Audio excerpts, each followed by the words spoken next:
Bien, pour utiliser Audiophonic, on clique sur Essayer Audiophonic ici en haut. Voilà, c'est fait. On a 2 heures de crédit gratuit. Cliquons sur Télécharger le fichier.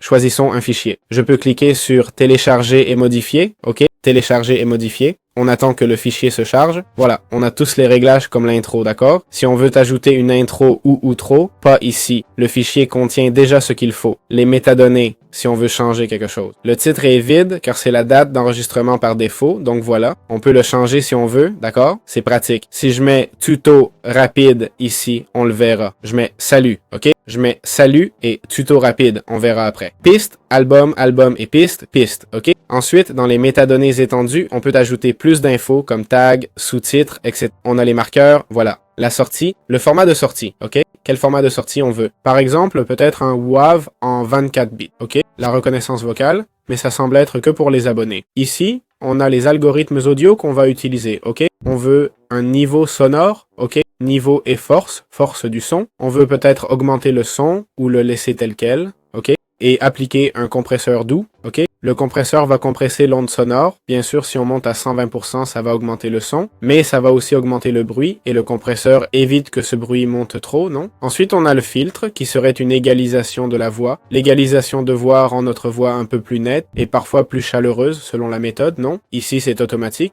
Donc peu à faire, mais on peut régler les LUFS, ok? Pour Netflix par exemple, on le met à 27 LUF. Pour YouTube, c'est généralement moins 16. Ensuite, le pic maximum, c'est-à-dire pendant qu'on parle, il y a une moyenne qui serait les LUFS, d'accord? C'est la moyenne sonore de tout l'audio. Le pic max est le volume le plus intense, ok? On peut aussi le réduire. Enfin, on a la réduction du son.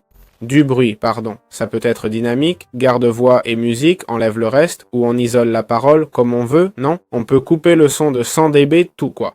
Voilà, on clique sur démarrer la production. On appuie sur démarrer et ça commence. Maintenant, on attend simplement. Et voilà, c'est fait, d'accord? Ça améliore vraiment l'audio, hein. Je ne mens pas, la qualité audio est meilleure. Donc là, on clique juste sur obtenir. Ça serait en format audio et vidéo. Je vais cliquer pour vous montrer la piste. Comme vous voyez, l'audio pèse lourd. Évidemment, ça fait 30 mots. Celui que j'ai uploadé faisait 3 mots, je crois. On voit l'amélioration de la qualité. Et voilà, si on fait clic droit et propriété, et on va dans détail, on voit ici que le titre c'est Bonjour l'artiste. C'est tuto.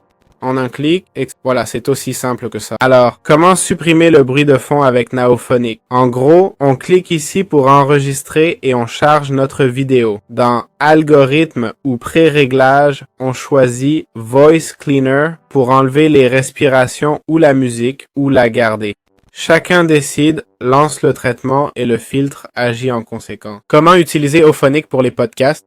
En gros, on télécharge un fichier audio ou vidéo, et là on a des options intéressantes comme garder la musique, la supprimer, enlever les respirations, ce qui peut être très utile, ou supprimer le bruit. Je choisirais d'enlever les respirations, mais ça dépend des besoins de chacun pour son podcast. Écoutez d'abord votre audio, voyez ce qui cloche, et vous saurez quoi cibler, et voilà, c'est fait. Comme on peut le voir, le résultat est là.